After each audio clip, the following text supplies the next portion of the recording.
Way they go. Power gear from the outside. Silver glides moving up by the rail.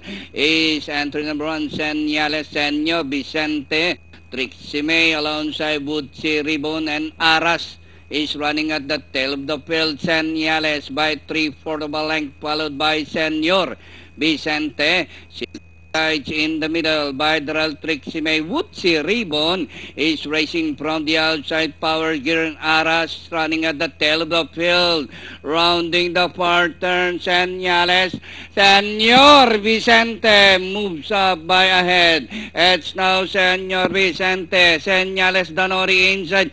Woodsi, Ribbon getting closer in third. Silver glides racing for Trixie May and Power Gear Aras as they race the final corner.